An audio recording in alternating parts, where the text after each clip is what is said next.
Have you ever wondered why your life has felt like a battle since the very beginning? Why even when you try to do everything right, the trials don't stop? Why you carry something different, invisible, but deeply real? Maybe you were chosen, but not the way the world imagines. Not to be applauded, but to be tested. The truth is, those chosen by God are not handed crowns. They are handed crosses, and before they are honored, they are wounded, silenced, and even discredited. But there are signs, spiritual signs permitted by heaven and already recognized by hell. If you've lived through things you cannot explain, if your battle feels heavier than most, this message may be the answer your soul has been waiting for. Welcome to Bible Stories and Mysteries. Prepare yourself, for what follows may reveal what your spirit has always known, but could never say. If this message has already begun to stir your soul, subscribe now. Here, every video is an encounter with the eternal. The first sign someone was chosen by God is the invisible ache they've carried since youth. Before you knew your name, something deeper already knew you. It wasn't pain, it wasn't fear. It was a silence that pressed from within, a quiet restlessness that never left, not even in laughter, not even in light.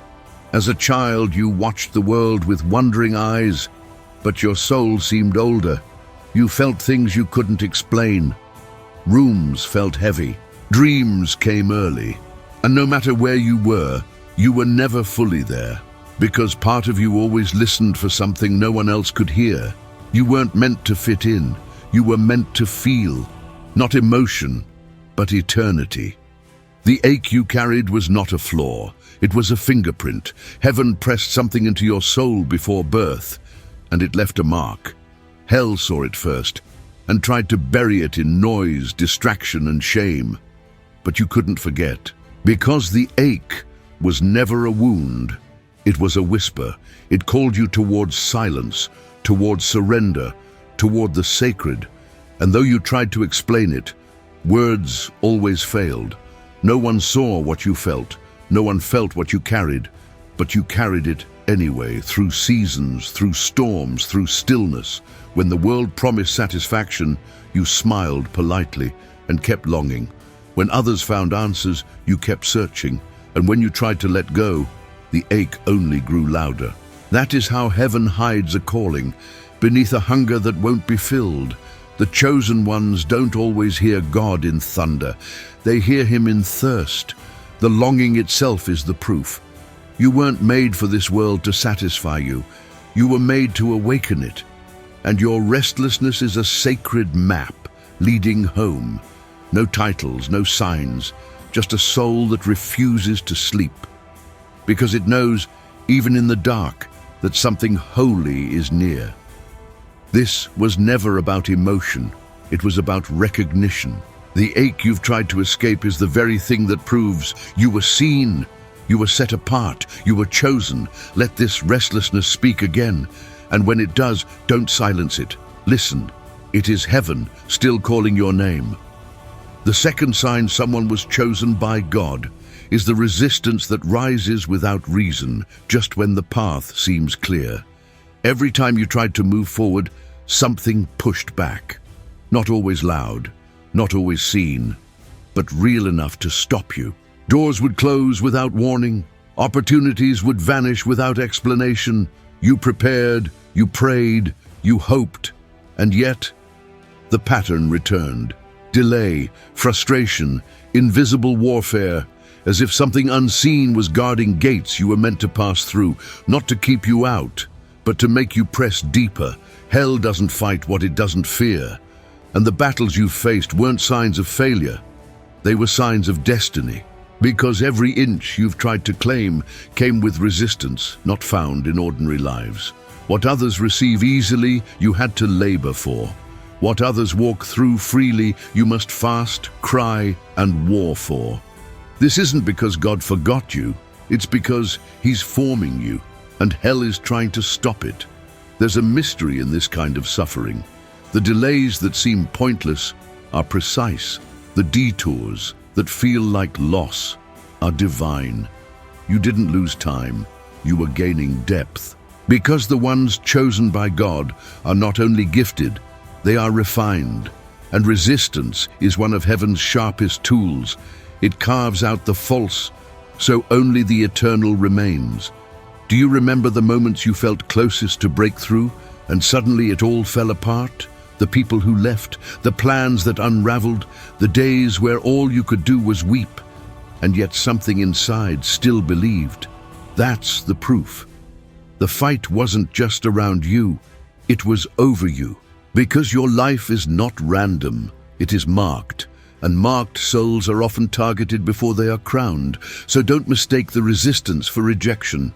Don't confuse the delay with denial. There are battles on your behalf you cannot see. And if the enemy's resistance is strong, it only means your purpose is stronger. You were never walking alone. Even in silence, heaven was surrounding you. What tried to stop you only proved you were called. And if you're still breathing, still pressing, still believing, then nothing stopped you, only shaped you. And soon, what once resisted you will reveal what you were born to overcome. The third sign someone was chosen by God is the quiet knowledge that you do not truly belong. Not here, not fully, not ever. You've stood in rooms filled with laughter and still felt alone. You've smiled at the right moments, nodded at the right times, but something in you remained distant. It's not bitterness, not pride, not sorrow. It's displacement, a soul out of time, a heart that remembers another country. Even in places called home, you felt like a traveler passing through. You tried harder, gave more, showed up. But something always whispered, "This isn't it." That whisper is not rejection, it's recognition. Because the chosen often walk like exiles, not because they are unloved, but because they've glimpsed a light this world cannot offer. And once your soul has tasted eternity, nothing temporary will satisfy it. So the world becomes a shadow, the customs feel strange, the noise feels heavy, and what others call normal feels painfully foreign to you. You weren't made to fit the mold, you were made to break it with grace. This unshakable sense of disconnection is not a curse. It's a compass. It turns your face upward. It makes you seek the face of God in the ordinary. It teaches you how to live with roots in heaven while walking on earth. You are in the world, but not of it. This is why friendships faded without warning, why people walked away even when you gave your best, why places you loved eventually felt like cages. You weren't being punished, you were being positioned, because some are called to carry His presence in places that cannot contain it. And so, He keeps you moving, not lost, but led. When others settle, you stir. When others sleep, you wake, because something in you knows there's more, not more success, not more possessions, but more glory, more meaning, more God. And that's why you've never fully belonged, because you already belong to something beyond. Have you felt this disconnection, not from people, but from the pattern of this world? Then share it. Comment with a single line. I was never meant to belong, I was meant to follow. Your story may be the confirmation someone else has been praying for, and in this shared exile, we begin to see the shape of eternity. The fourth sign someone was chosen by God is the quiet isolation they did not seek, but could not escape. You didn't ask to walk alone. The crowd faded slowly, the noise disappeared. One by one, people who once felt close began to drift, not from anger, not from betrayal, but from something deeper. A separation you couldn't stop.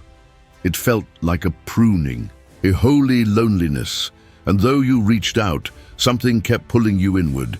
Chosen souls are often hidden, not because they are less, but because they are becoming.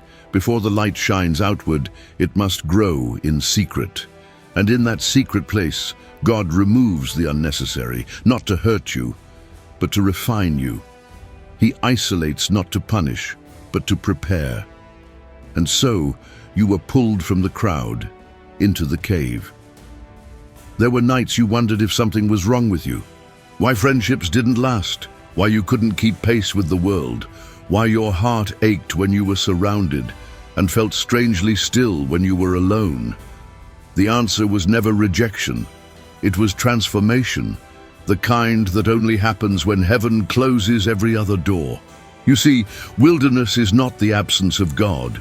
It is the place where God begins to speak differently, away from applause, away from mirrors, away from noise. In that stillness, he shows you who you really are and what you carry. And what you carry cannot be shaped in crowds. It must be carved in solitude, sanctified in silence. Even now you may feel unseen, forgotten by men, but watched by heaven. Let that comfort you. Let it remind you that prophets are prepared in caves, that fire falls where no one else is watching, that every exile has a divine return, and the season that felt like exile was actually your anointing. You are not alone. You were set apart. No one chooses isolation, but God often chooses through it. He calls his servants by separating them, and when it is time, he reveals them, not with noise, but with presence. You've been hidden for a reason, and the reason is sacred. The fifth sign someone was chosen by God is a spiritual sensitivity that exceeds the natural, a heart tuned to what others never notice. You've always felt more than what was said. Rooms speak to you, even in silence. You enter a place and something shifts inside, an unseen weight, a stirring, a warning. Sometimes you don't understand it. Other times it overwhelms you, but always you know it's real. This is not emotionalism. This is not overthinking. It's discernment, and it comes at a cost. Because when you're chosen, you don't just walk through life. You perceive it. You carry atmosphere. You shift rooms. You bear witness. Even your tears arrive without cause, not weakness, but intercession. You've wept in worship while others remained unmoved. You've paused before entering spaces that looked harmless, but felt heavy. You've heard things in your spirit long before your mind could catch up. The Holy Spirit began training you when no one else was watching. And part of that training was sensitivity, not just to what is happening, but to what is coming. Because chosen ones often see the tremor before the earthquake. This sensitivity can feel like a burden. It isolates, it exhausts, it makes you question your own mind. But it is not insanity, it is inheritance. You were given this gift to protect, to pray, to perceive, to be the one who watches while others sleep, to carry heaven's pulse in earthly places. You were not made to be comfortable, you were made to be alert. You feel because he trusts you, and what seems like too much is actually just enough for what you've been called to do. So embrace it. This spiritual sensitivity is not a flaw, it is favor. And though it often brings tears, it will also bring truth when it's needed most. Have you ever walked into a moment and felt more than you could explain? Has your spirit responded to things your eyes couldn't see? Then you're not alone. Comment: I feel what heaven feels. If this gift of sensitivity has marked you, your witness may awaken another soul that's been wondering why they've always felt so much. The sixth sign someone was chosen by God is the unbearable war within, where sin no longer feels like silence but fire. You've tried to run from it, but it follows. The conviction, the burning, the inner battle that won't let you rest. You fall, but you cannot stay fallen. You compromise, but peace refuses to return. Even when no one else sees it, your spirit cries out. You can't sin comfortably anymore, because the one who called you also awakened you. There was a time when certain actions didn't bother you, but now even a thought can stir your soul. Not from guilt, but from love. Not from fear, but from divine remembrance. Something in you knows you were made for more than survival. You were meant to walk clean because you were called to carry glory. And so the war began, not around you, But inside, temptation no longer seduces, it grieves. Compromise no longer satisfies, it haunts. Because chosen souls can't make peace with what heaven died to break. And every time you try to return to old ways, the spirit grieves within you. You feel it, that holy sorrow, that sacred pull. This is not weakness, it's evidence. Because sin no longer feels natural to you. It's not who you are, it's who you're leaving behind.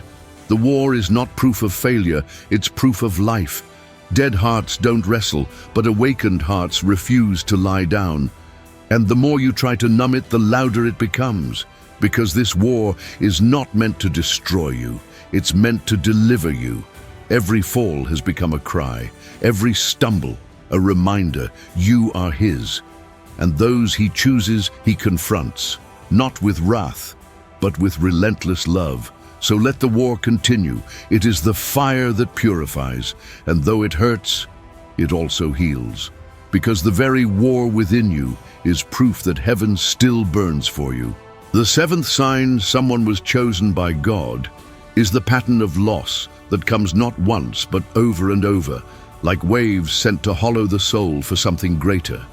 You've built things only to see them fall. You've loved deeply, only to be left with silence. Dreams that once lit your path now feel like ashes in your hands. And just when you gather the courage to begin again, it slips away. Another relationship, another hope, another piece of your heart. Gone, without explanation. It would be easier to believe it was all meaningless. But something in you refuses to let go of the meaning. Even in heartbreak, you've sensed his presence. Even in the loss, you've heard the whisper, "I am still here." And that is what makes the pain holy, not because it hurts, but because he uses it to deepen you, to make room for a glory this world cannot hold.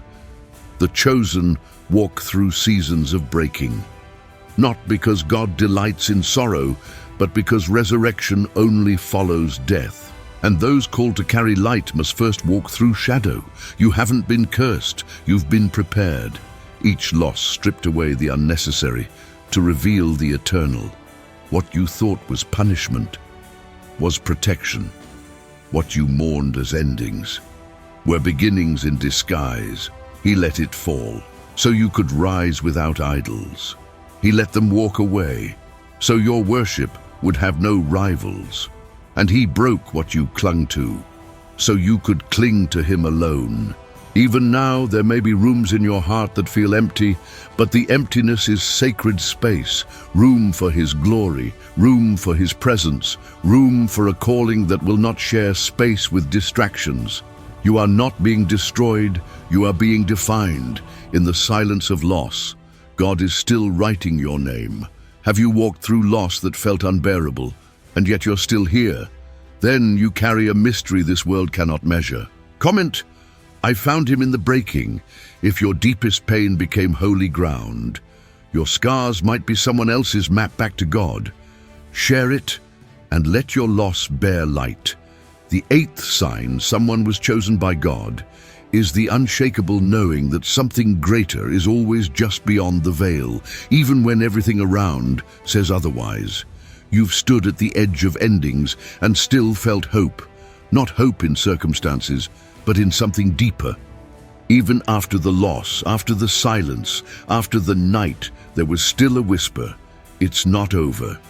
You couldn't explain it, you couldn't prove it, but you knew.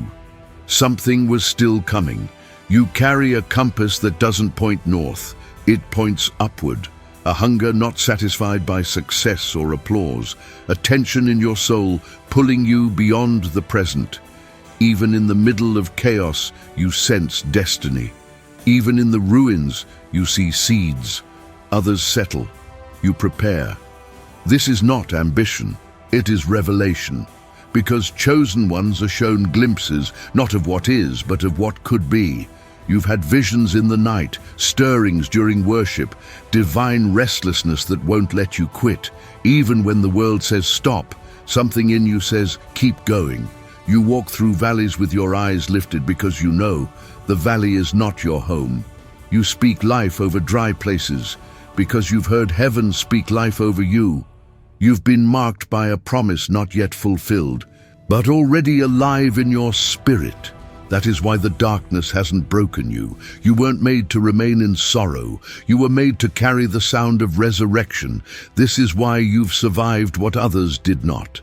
Why you've continued when every reason said stop.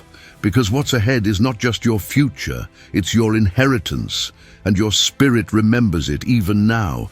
The world may not understand why you keep hoping, why you refuse to call it over, but your hope is not rooted in chance. It is anchored in eternity. You've seen something, and once seen, it cannot be unseen. This is the mark of the chosen, to keep walking toward glory, even in the dark. The ninth sign someone was chosen by God is the sudden storm that strikes just as you begin to rise, a backlash from darkness against divine momentum. You felt it, that sharp shift. Everything is peaceful. Then without warning, the air changes. Confusion rises, people turn, your mind clouds. It's not coincidence. It's collision. Because when your spirit starts moving toward its purpose, hell takes notice.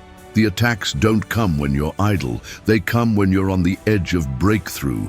Illness, betrayal, anxiety, setbacks. They crash like waves.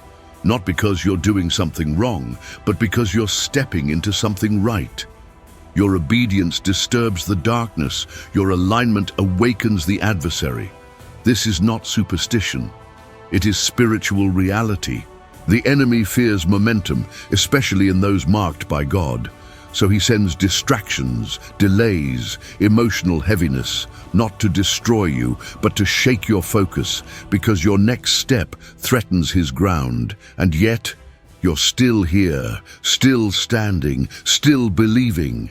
Because every storm has revealed more of him. In your weakness you found strength. In the fire you found his voice, and what was sent to break you became your altar. Your weapon was never your strength, it was your surrender. Hell fights hardest when heaven is closest. That's why the attacks increased, because something holy is near, and the battle means you're getting closer, not to comfort, but to calling, and the pressure is prophecy. Have you noticed the pattern? The backlash just before the blessing, the storm before the shift. Then it's time to speak what hell fears. Comment, I'm still moving forward.